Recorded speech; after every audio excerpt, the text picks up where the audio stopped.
Some life stories may never end, at least those stories of people who vanished without a trace.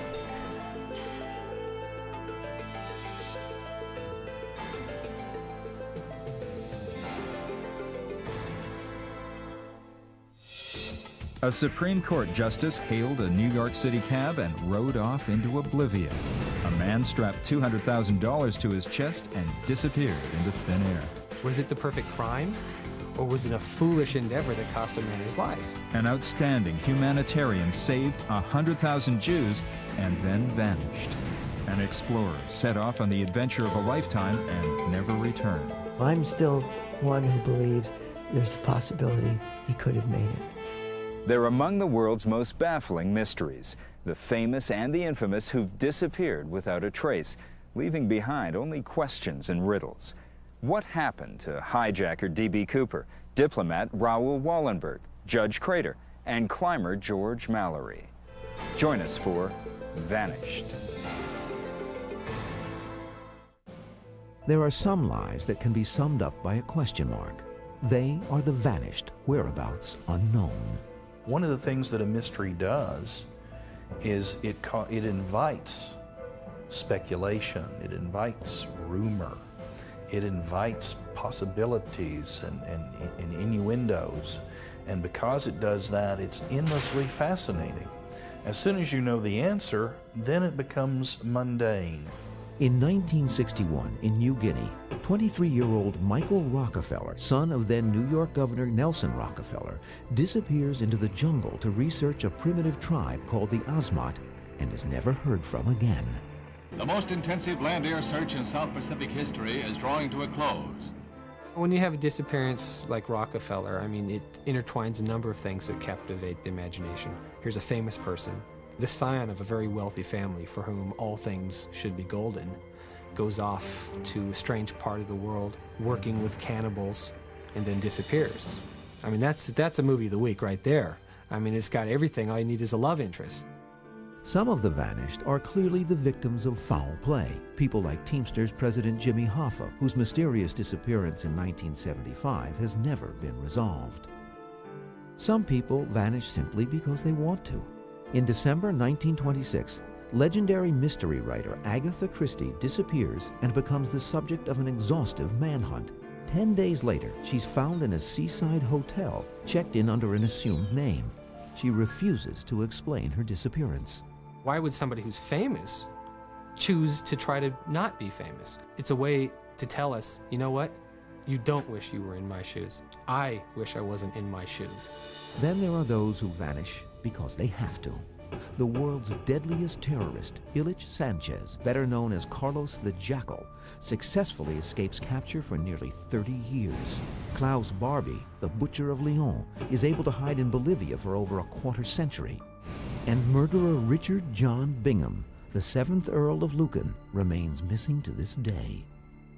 Known as Lucky Lucan, the Earl is a dashing figure in the English royal court of the 1970s. Lucky Lucan throws it all away in 1974 when he brutally murders his children's nanny and nearly kills his wife with a lead pipe in the kitchen.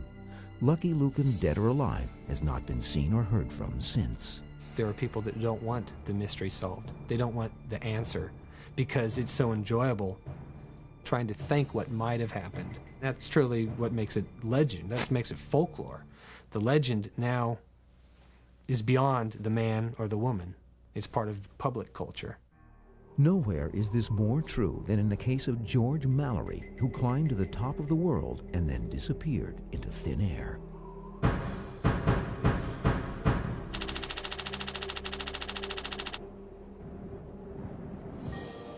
May 29, 1953. Edmund Hillary and Tenzing Norgay reached the summit of Mount Everest on the Nepal-Tibet border. They are the first men to stand on the top of the world at 29,028 feet. Or are they? To this day, there are those who believe that this man, George Lee Mallory, was really the first to reach the top of the world before he vanished without a trace.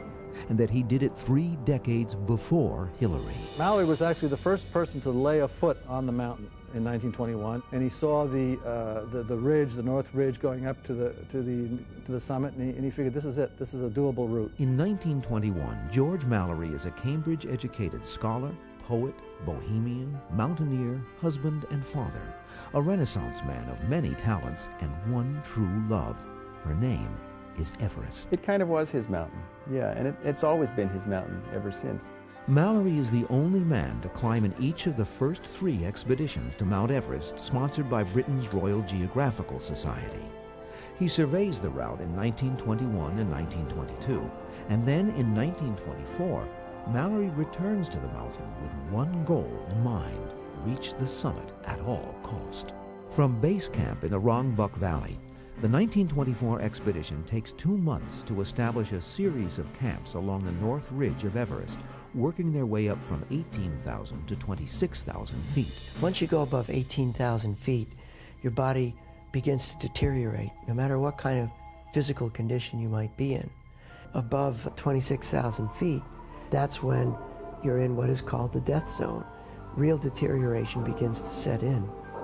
At 26,000 feet, only 2 climbers are considered fit enough to make the first summit attempt.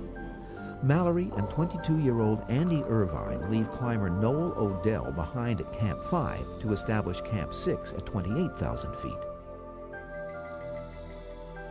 The next day, June 8, 1924, Mallory and Irvine set out for the summit, carrying food, oxygen, and a camera. The weather is good, but the altitude must be taking its toll. So you're sitting looking at your shoes, and you're thinking to yourself, now I'm going to tie my shoes. And then a few minutes later, you're still looking at your shoes and thinking that now would be a good time to tie your shoes. And this process actually takes place at altitude. You think you're starting to engage in a task, and you're not doing it yet. When Odell reaches Camp 6 mid-afternoon on June 8th, he looks up to a dazzling sight. A crystal blue sky, a stark white mountain, and 2 small black dots, Mallory and Irvine, moving across a ridge at the top of the second step, the last difficult technical climbing before the relatively easy charge to the summit. Odell was a great man, and I don't doubt for a minute what he says about the capabilities of Mallory and Irvine.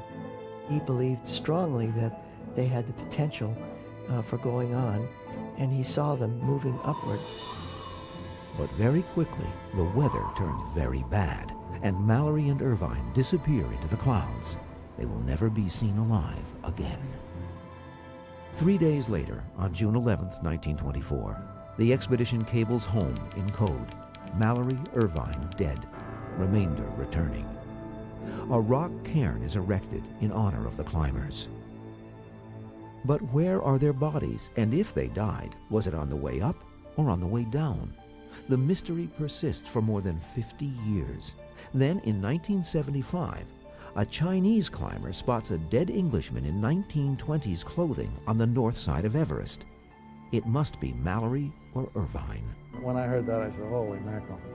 Cameras, film, proof, evidence. But it takes nearly a quarter century to gain permission from the Tibetan government and to raise the money necessary to search for the body. The Mallory-Irvine search expedition combs a depression below the second step. Illustrated on this model of Mount Everest at the Boston Museum of Science is the area where the expedition finds 17 dead climbers from previous expeditions. And finally, on May 1st, 1999, they find a body in 1920s clothing. In the breast pocket is a handkerchief with the monogram GML. It is George Lee Mallory.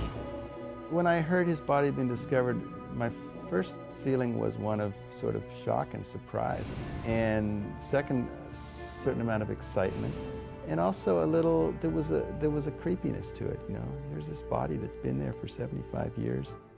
There is a rope tied around Mallory's waist, but the other end of the rope is frayed. It is almost certain he fell rope to Irvine, but Irvine's body is nowhere to be found. The position of the body indicates Mallory fell below the point at which Odell reported seeing the pair moving upward. Of course, this does not prove that Mallory and Irvine made it to the summit. They certainly could have turned back before reaching the top. But at least the 1999 expedition was able to prove they were coming down, not going up when they died. Well, most people fall on the way down because they're exhausted, it's late in the day, the light is fading, their oxygen has run out, and they're in extremis, and that's when they fall. Also found with George Mallory's body is a spent oxygen canister and in his pocket, personal letters. My mother told me that her father was carrying with him a photograph of his wife, my mother's mother, to place on the top of Mount Everest. And if that photograph was found in his pocket, that would definitely be a sign that he probably did not reach the summit. And if the photograph was not found, it would at least be strong evidence that he did get there. No photograph was found on George Mallory's body. As for the infamous camera, it was also nowhere to be found.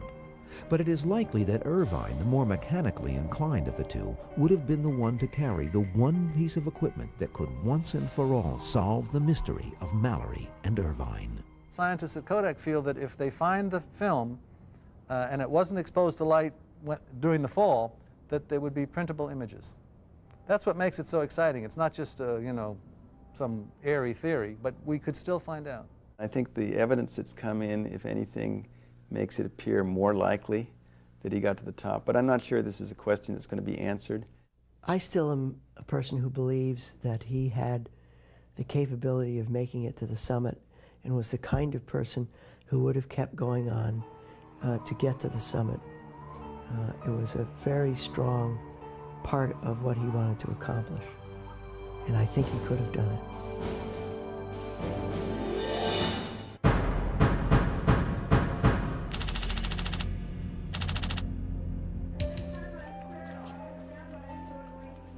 It is Thanksgiving Eve, 1971. A man walks up to the ticket counter for Northwest Airlines at Portland International Airport and pays $20 for a one-way ticket on Flight 305 to Seattle, Washington. He gives his name as Dan Cooper. I think that Cooper most likely was an old criminal with his life burned out, and he may have had a health problem that he decided he'd go for one big one, and if he made it, great. If he didn't have very much to lose. The plane is barely off the ground when Cooper hands flight attendant Florence Schaffner a note. She thinks he is trying to make a pass at her and slips the note into her pocket. Cooper leans over and says, "Miss, I think you'd better look at that note. I have a bomb." On the ground in Seattle, Cooper makes a trade with the FBI. He exchanges the passengers and all but 2 crew members for $200,000 in $20 bills and 4 parachutes. Cooper then orders the plane refueled and tells the pilot to take off and head south. It is raining heavily. There is no moon. Bill Radicek told me in his 24 years up to that time of flying airliners, that was the most severe weather he had experienced. And I know because I was up there during it for a while there, chasing the airliner in an Army helicopter. About 30 minutes into the flight, Cooper straps the bag of money to his body, straps on 2 parachutes, and orders the flight attendant to help him open the rear door of the Boeing 727 and lower the stairs. He then orders her into the cockpit. A few seconds later, the pilot hears Cooper yell, "No," and then there is a strange bump. Cooper has vanished, literally, into thin air. A very foolish individual would bail out of an airliner at 10,000 feet at 196 miles an hour with an outside air temperature of 7 degrees below zero. Cooper is just that foolish. He jumps out somewhere over southwestern Washington, perhaps near the town of Ariel. There is an unprecedented search by air and on land looking for a body, a footprint, or a shred of Cooper's enormous orange parachute. Frank Heil was part of the search and rescue operation. As I walked through the woods and looked back over my shoulder and looked up to the forest canopy, I'd have thought I couldn't have picked a better place if I were D.B. Cooper. Grassy, blown down trees, streams, water. It's very, very difficult, but ideal country to hide in. for a day or two. No one matching Cooper's description is ever reported missing by family or friends or co-workers. There have been no sightings of him, dead or alive, to this day. They've never found one thing that I feel that indicates that he didn't make it. They didn't find any clothing. They didn't find any parachute. I think he knew what he was doing, and I think he got on the ground, and I think he carried it off. He held up an airplane. You know, I mean, we still have stories about cowboys holding up trains because that was amazing for that time. But the man who held up an airplane, there's no doubt that D.B. Cooper is an American legend, which is all the more hilarious for the fact that we don't know who D.B. Cooper was. But some think they do know.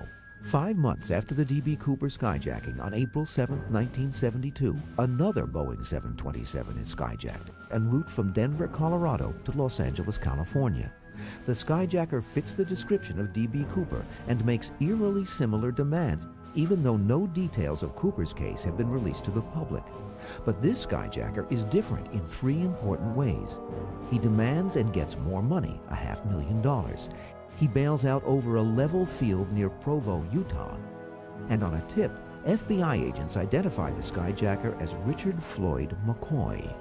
Richard McCoy loved danger. There's no question about it. And I think that's exactly the kind of person that would hijack not only 1, but probably 2 aircraft. And he was tough enough to endure both of them. And we certainly know he endured the bailing out over Provo and got away with it, at least for 2 days. The FBI tracks McCoy to his home, where he has $500,000 in cash hidden under a bed. Retired FBI agent Nicholas O'Hara is one of several investigators who believe they know what happened to D.B. Cooper, because they believe he is actually Richard McCoy. There are just too many similarities to explain away. The fact that both of the hijackers took 727s with the rear stairs, the fact that both asked for D-rings to secure the money to themselves, that both used typed notes on the back of FAA flight plans, both using the same terms of azimuth, air stairs, interphone. McCoy denies any connection to the Cooper case, and in 1973 is sentenced to 45 years in prison for the Provo hijacking. But in 1974, he escapes with another inmate. In a shootout with FBI agents, among them Nicholas O'Hara, McCoy is killed. If he was D.B. Cooper, he went to his grave with the secret. It was a copycat crime. It was an attempt to successfully duplicate Cooper's crime. Himmelsbach is convinced that McCoy had an airtight alibi, placing him in Los Angeles, not Portland, on the day of the D.B. Cooper skyjacking, and therefore could not have been in 2 places at once. However, there is one connection between McCoy and Cooper yet to be resolved. The tie and tie tack left behind by Cooper on the Northwest flight were identified as belonging to McCoy by McCoy's mother and sister-in-law. That's a very strong, almost compelling reason for me to believe that in fact Richard Floyd McCoy was in Portland on November 24th, 1971 and hijacked the Northwest flight Portland to Seattle, and very likely is D.B. Cooper. But even if he is not, the McCoy case does prove that it is possible to jump out of a Boeing 727 at 10,000 feet in a 200-mile-per-hour wind and make it to the ground successfully. And that's all anyone can really say for sure. This is the stuff that legends are made of. What he did was truly fascinating, but what happened to him has become even more fascinating than his actual crime. People wonder, is this somebody who got away with it? Was it the perfect crime? Or was it a foolish endeavor that cost a man his life? We don't know, but we'd love to know.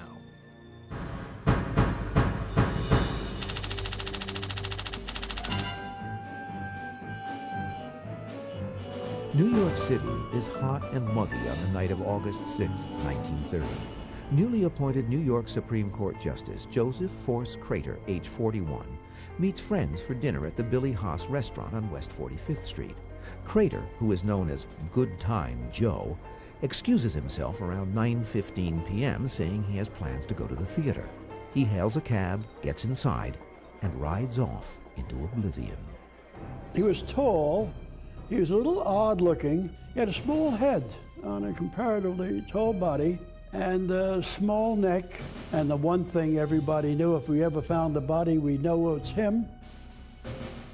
But despite the promise of a $5,000 reward, no one can furnish a single solid lead about Judge Crater's whereabouts. All the papers had front page stories, a Herald Trib, the Times, but there was no scandal attached to his name. He didn't have a love nest. There was nothing overt, really, nothing to grab hold of. He was simply missing. It looks an awful lot like foul play, until Judge Crater's assistant, Joseph Mara, comes forward with intriguing details about Judge Crater's strange behavior on the very day he vanished. According to Mara's police statement, the morning of August 6th, Judge Crater goes to his office at court and removes a large number of papers and personal files. He then asks Mara to cash 2 personal checks totaling $5,100. In those days, a great deal of money. Mara recalls that Judge Crater seemed moody and depressed. It fits very well with a man who's planning to just disappear or go away. But the problem with that is that most people who go away prepare for going away. Judge Crater did none of that. Judge Crater left behind all his clothing. He left behind items that he usually kept in his pocket, such as a monogrammed pocket watch and a card case, things of some value. In his New York apartment, Judge Crater also leaves behind his last will and testament, the contents of his safety deposit box, and a note for his wife telling her that she will be receiving a large settlement from a pending real estate deal. He is a man who clearly has a lot of the circumstantial markers for a person who might commit suicide. He was not a suicide. He had nothing to commit suicide for. He wasn't ill. His wife was fairly complacent. He played around. She never spoke too much about it. He had a good income. He had all kinds of connections. And in New York politics in 1930, connections are everything. If you are connected to Tammany Hall, a powerful group of Democrats which runs the city from their infamous smoke-filled rooms. Everything of consequence was run by Tammany, which was a very effective political machine and crooked as hell. Judge Crater was part of that machine. Investigators look long and hard for some indication that Judge Crater might have been involved in criminal activity, that the money and papers he took from his office are part of a bribery or blackmail scandal, but nothing ever materializes.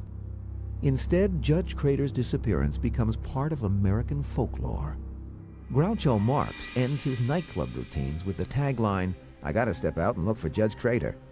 Pulling a crater becomes slang for disappearing. Even Mad Magazine spoofs the judge's disappearance. For 25 years, not one new lead is added to Judge Crater's missing persons file, until a Dutch psychic named Gerard Croiset enters the picture. In 1955, Croiset is making headlines because of his uncanny ability to solve seemingly unsolvable police cases. Murray Tay Bloom, a freelance journalist, interviews Croiset and on a lark shows him a photograph of Joseph Force Crater. I took out the picture of Judge Crater, placed it face down on the table in front of him, and I said in German, "What can you tell me about this man?" And he just rubbed his hand over the picture and said, yes. He sits on a high chair. He's a judge. And then he rubbed his hands and said, "He's dead. He was killed." Croiset draws what appeared to be the 5 boroughs of Manhattan, and he places an X in what Bloom figures is Westchester County. He tells Bloom that this is where he will find Judge Crater's body, in a small lake or pond between 3 trees. When Bloom returns to New York, he calls Captain Jack Cronin, the NYPD detective in charge of the Crater case. To his surprise, Cronin agrees to a meeting. I took out the sheet that Croiset had drawn, the map. And I said, this was drawn by the medium, and this X here is where he says Crater is buried in Westchester. Well, I took one look at Cronin, I couldn't believe it. All the blood had drained out of his face. He was just looking at me, open mouth. And he didn't talk for about 10 seconds. I said, what is it? He said, I thought I was the only one who knew about that house in Westchester. Unbeknownst to Bloom, and most certainly to Gerard Croisset, Cronin has just received the deathbed confession of an East Side butcher shop owner named Henry Krause. Krause says he once owned a weekend house in Yonkers in Westchester County that was frequented by his Tammany Hall customers, and it was there that Judge Crater had been murdered. But without any corroborating evidence, Cronin files the confession away as an unsubstantiated lead. Now, however, he isn't so sure. Bloom and Cronin drive to Krause's former home to have a look around. In the backyard, the pair is disappointed to find no sign of a lake or a pond. It seems that Croisset is wrong, until the owner says that there used to be a pond and points out a depression between 3 trees. And I said, would it be possible to do some discreet digging in the backyard? She said, you better talk to my lawyer. So we called a lawyer. He said, you crazy? You want to dig? Buy the house. When the house changes hands a few years later, Bloom and Cronin approach the new owner, this time with a hefty honorarium from Life magazine. They are granted permission to dig, as long as it's out of sight of the neighbors, which rules out digging in or around the old pond. No remains are found, but Bloom is convinced that this is where the mystery of Judge Crater waits to be solved. I'm sure he got killed, and I suspect very much up in this near or in the backyard of this Dutch colonial house in Yonkers. And he remains one of the profoundest missing person mysteries in American history.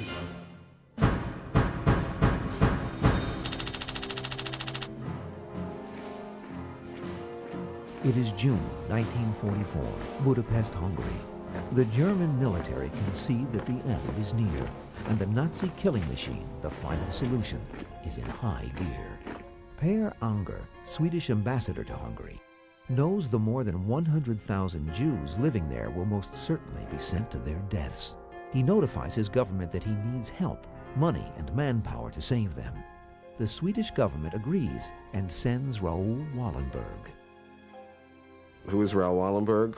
He is a man who possesses the last name of the Rockefellers of Scandinavia, perhaps still to this day the most powerful family, economically certainly, in Scandinavia. Raoul Wallenberg speaks 7 languages, including Hungarian, has traveled extensively in Eastern Europe, and through his wealthy family has important political ties to the United States. But the challenge that Wallenberg confronts in Hungary seems much bigger than one 32-year-old with no diplomatic experience can possibly handle. My understanding about that meeting was that while they were impressed with the high-mindedness of this latter-day, Scarlet Pimpernel, they all looked at each other at the end of the meeting and said, this guy doesn't have a chance. Even though Wallenberg is not Jewish, there is something burning inside this man, a passion to save as many Jews as he can, as fast as he can. It was just every minute, what can I do? You know, I don't think he was frantic. He wasn't the kind of a person who was afraid. He just knew I can do it and I have to do it. That's what he taught me too, that there is no such a word, I can do it or I don't know how. Because he said, you just have to use your brain. You can do it. Agnes Adachi is a 25-year-old nurse's aide in a Budapest hospital when she first meets Raoul Wallenberg. The doctor said, I don't know how Raoul do it. When we said we need aspirin, within an hour we had aspirin. If I said, Raoul, we don't have enough blankets, within an hour we had blankets. Even I don't know how he did it, but that's how he was. But in 1944, the stakes are getting much higher, and the Nazis are merciless. They had all the power, they had all the weapons, we had nothing. We were totally at their mercy. And the only thing between our lives and the Nazi fascist war machine was Raoul Wallenberg. At the heart of Wallenberg's plan to save Jews is a travel document of his own design, which he calls a Schutzpass. Because Sweden is a neutral country, anyone bearing one of these travel passes is entitled to immunity from persecution until they can reach Sweden. Wallenberg issues Schutzpasses by the thousands and then moves those with the documents into safe houses throughout Budapest. There, they will wait out the war. I was one of the young Hungarian Jews who was put in a forced labor camp.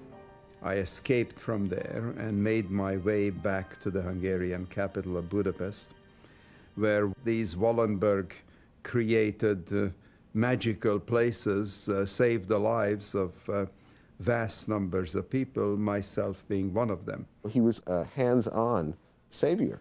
There are people who survived because he went in literally into the jaws of death and pulled them out. And in one historic meeting, Wallenberg squares off with the architect of the final solution, Adolf Eichmann.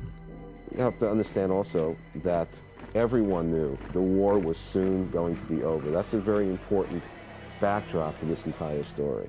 That's one of the cards that Wallenberg would always play, saying the war is going to be over soon, and I'm going to personally see to it you hang unless you do A, B, C, or D. You can't imagine the way he talked to people and how different people he was. When he talked to us, he was really always like a brother to all of us. And if he talked to Eichmann or anyone else, then he was like a devil. When we're growing up, we are always told not to lie, not to cheat, and not to bribe. But I found out if you want to save a person's life, go ahead, lie, cheat, and bribe. That's exactly how he saved 100,000 people. By the end of 1944, it looks like Raoul Wallenberg's plan is about to succeed. The Soviet army marches into Budapest on the heels of the fleeing Nazi regime. On January 17, 1945, Wallenberg insists on meeting with Soviet military forces. On the way to the meeting, he tells a friend, "I'm not sure if I'm a guest or a prisoner." It will be the last time Wallenberg will be seen outside of the Soviet Union. Once Wallenberg was arrested, and he was arrested by the Soviets immediately, and until the end of the Soviet period, started lying about what had happened to him. Now, at the time when that happened, the official Soviet story was he died in a car accident in Budapest, sort of just as the war was ending. And then in '57, they changed the lie and said that he had died in '47 of a heart attack. So when we asked for the autopsy papers, they couldn't find it.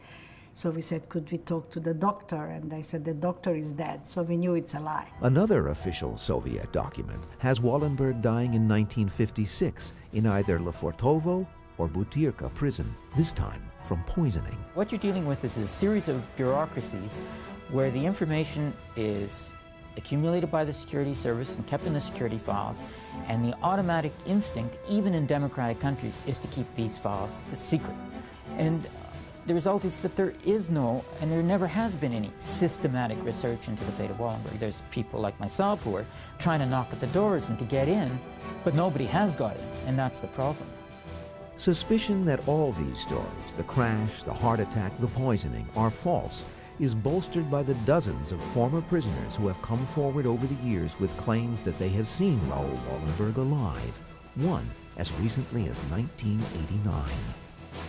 But it's been difficult to find out for decades because the Soviets had a profound guilt complex, because they knew what they did to Wallenberg was one of the most appalling outrages of Soviet behavior during the entire existence of the Soviet Union.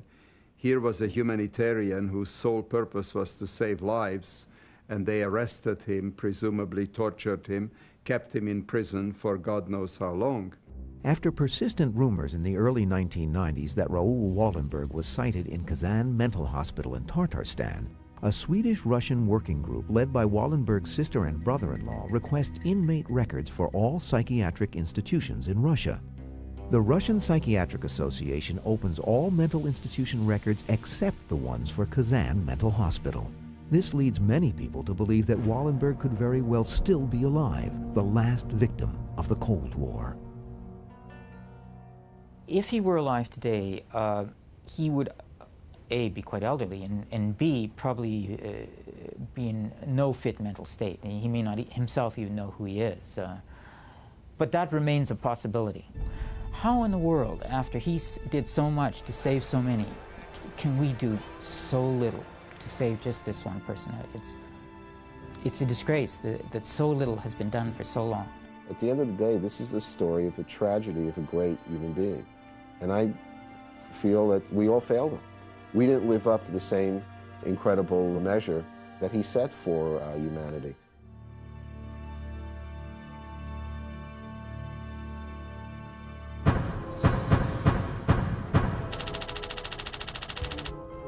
Is she in New Zealand sipping tropical drinks with her 2 children, or was she kidnapped, taken to San Antonio, and murdered for $500,000 in gold? We don't know. Madalyn Murray O'Hair, the world's most famous atheist, often referred to herself as the most hated woman in America. The moniker goes back to 1962, when O'Hair led a hotly contested and highly publicized fight all the way to the U.S. Supreme Court that resulted in the removal of school prayer from all public schools. The founder of the American Atheist Movement, O'Hair spent a lifetime battling for the total separation of church and state. She was a self-made celebrity. She was identified with atheism. She was had more enemies than friends, and you couldn't take your eyes off her because she was always doing unpredictable and amazing things. On August 27, 1995, Madalyn, her granddaughter Robin Murray, and her son John Murray leave a note on the door of the American Atheist headquarters in Austin, Texas, saying they are going out of town and their employees will receive their paychecks in the mail. It was just described as urgent and temporary, and they would be back. They had a date in early October to pick at John Paul II, the Pope, and they had already purchased the tickets. And right up till the very end of September, they were giving assurances that they, yes, in fact, would be in New York, they would pick at the Pope, everything would be fine. But the O'Hairs don't show up in New York, or anywhere else for that matter. They are missing, and so is more than $500,000 they took out of an American Atheist Movement bank account in New Zealand. For that first 30 or 60 days, I didn't think it was anything particularly unusual, because there were many times when she and my brother and my daughter would go on 30-day vacations, leaving either a skeleton staff or only one person there while they were off in Europe spending $1,000 a day. William J. Murray is Madalyn Murray O'Hair's eldest son, the boy whose right not to pray she took all the way to the U.S. Supreme Court. Estranged from his family since the mid-1970s, William Murray today is a devout Christian. He admits that early on he thought his family had left of their own volition, and this theory seems to be supported by the actions of his brother John Murray, who buys $500,000 in gold Krugerrands, Maple Leafs, and American Eagles from an Austin jeweler right after the trio closed up American Atheist headquarters. Shortly after the coins were delivered to John Murray, he placed his last phone call to the atheist officials in Austin. A few hours later, they made one more call to him, and after that, his cell phone was dead, and that's the last anyone has ever seen of or had any contact with the 3 Murray O'Hairs. That's late September 1995. When Robin Murray's car is found at the Dallas International Airport, it looks like the Murray O'Hairs have definitely taken the money and run. But when the 1-year anniversary of their disappearance approaches with no sign of the trio, William Murray becomes convinced his family has met with foul play. I finally contacted the police exactly 1 year after they disappeared. I filed a missing persons report. And I waited that long for several reasons. A, we were estranged, and B, all the people that were around her, that surrounded her, the atheists that claimed that they loved her so much and adored her and worshipped her, I thought would take care of this. Well, they took care of it all right. One of them moved in her house and slept in her bed. Another one moved in and took over her board of directors and her bank account. Another one went in and grabbed her property. I mean, they took care of her real good. The Austin Police Department, subscribing to the theory that the Murray O'Hairs left of their own volition, puts the case on a back burner for the next 3 years. Then, in 1998, the discovery of a dead man adds a sinister wrinkle to their disappearance. The dismembered body of a small-time con man, Danny Fry, is found near Dallas. For a long time, it was entirely plausible that Madalyn Murray O'Hair had just disappeared of her own free will, and in Texas, that's not a crime. But now we had Danny Fry being murdered, so the case got a lot uglier real quickly. Danny Fry disappeared in Austin the same weekend the Murray O'Hairs disappeared. Fry was also a known associate of David Waters, Madalyn Murray O'Hair's business manager. Right before his disappearance, Fry told his family that he and Waters were, quote, cooking up something big. Someone did not want police to know that this corpse was that of Danny Fry, from Florida, and they cut his head off, they cut his hands off, they took all his clothes, and they dumped him. After Danny Fry's body was found and the condition that his body was in, I pretty much assumed that all three members of my family had also been dismembered to dispose of in some way. Police have questioned David Waters on a number of occasions, but Waters consistently denies any involvement in the case. However, his connection to Fry, the Murray O'Hares, and his knowledge of the organization's New Zealand account introduces the possibility that he may know more than he's telling. Very simply, she was murdered for both hatred and money. An individual was seeking revenge and at the same time saw that he could profit from that revenge. Mr. Waters, who has possession of a lot of internal atheist documents that support the theory that they took the money and ran, simply thinks they bailed out and that they're doing very well somewhere, as he puts it, having chuckles on some beach while the rest of us go crazy. Unfortunately, because of her behavior and the types of individuals that she had associated with her, rather than being known as the woman who got prayer out of schools, which I'm sure she wanted to be known, she is going to wind up being known as the atheist leader who had the bizarre end. The legacies of those who vanish vary, but the one who has left his mark most decidedly is D.B. Cooper. It was his case that led to the installation of those ubiquitous airport X-ray machines that confront 1.7 million travelers every day. I'm Arthur Kent for the History Channel. Thanks for watching. Discover more about this and every History's Mysteries topic at historychannel.com.